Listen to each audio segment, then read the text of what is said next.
আপনারা আসলে কেমন রাষ্ট্রপতি চান? দলীয় পরিচয়ের বাইরে একজন সর্বজন গ্রহণযোগ্য ব্যক্তি নাকি রাজনৈতিকভাবে পরীক্ষিত ব্যক্তি? 2 মিনিট।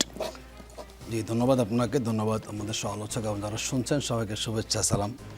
দেখুন, বাংলাদেশে বিদ্যমান যে কাঠামো আছে রাষ্ট্রপতির ক্ষমতা, এখানে কে আসলো কে আসলো না খুব বেশি বিবেচ্য বিষয় না। আমাদের যেটি জুলাই সনদ এবং যার আলোকে আমাদের গণভোটটা হয়েছে, যদি রাষ্ট্রপতি এবং প্রধানমন্ত্রীর ক্ষমতা ভারসাম্য আসে, তখন আমরা বুঝতে পারবো যে জাতির সংকটকালীন মুহূর্তে রাষ্ট্রপতির কী ভূমিকা থাকে। আমরা বিগত সময় দেখলাম, বিশেষ করে ফ্যাসিবাদের আমলে 3টা ইলেকশনে বহুবার আমরা গিয়েছি রাষ্ট্রপতির কাছে দলগুলো, তিনি কোনো ভূমিকা শুনেছেন কিন্তু কোনো ভূমিকা রাখেন নাই। বিদ্যমান যে রাষ্ট্রপতির ক্ষমতা, এই ক্ষমতাটা আসলে ব্যক্তি কোনো বিষয় না, ব্যক্তি কোনো ক্ষমতা সেখানে রাখা হয় নাই।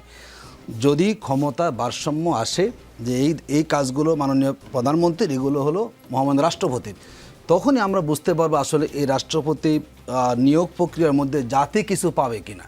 কিন্তু বর্তমান যেটি আছে, রুটিন ওয়ার্ক, রাষ্ট্রপতি থাকবেন এবং এটি কে আসলো কে না আসলো, এটি আসলে জনগণের সংকটকালীন মুহূর্তে তারও কোনো ভূমিকা পালন করবে না। দেন হচ্ছে, এটা বলি, বর্তমানে যে রাষ্ট্রপতি আছেন, দাবি সবাই উঠছে। দেখুন, আজকে কেন এই কথাটা এসেছে, আমরা এই রাষ্ট্রপতিকে নিয়ে বহুবার দাবি উঠেছে তার অপসারণের জন্য।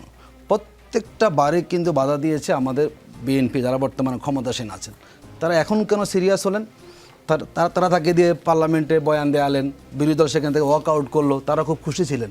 এখন যখন দেখলেন যে লন্ডনে গিয়ে তিনি কথা বলেছেন তার সে ফ্যাসিবাদের মূল নেতৃত্ব, তখনই নড়েচড়ে বসেছেন। এতদিন জাতির আশঙ্কা ছিল, বিএনপি গুরুত্ব দেয় নাই।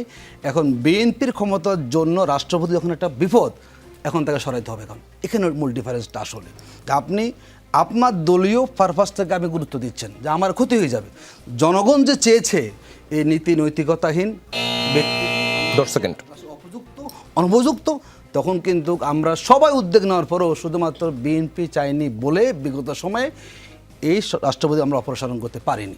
সুতরাং এখন বিএনপি চেয়েছে হবে এবং বিএনপির জায়গা সে হবে, এখানে আসলে নতুন কিছু করার নেই এখানে। তবে আমরা মনে করি দ্রুত সময়ের ভিতরে জুলাই সন্ধ্যার আলোকে রাষ্ট্রপতির ক্ষমতাকে বাড়ানোর প্রয়োজন, তাহলে জাতি কিছুটা আশাবাদী হবে, আগামী দিনে তিনি কিছু ভূমিকা রাখতে পারবেন।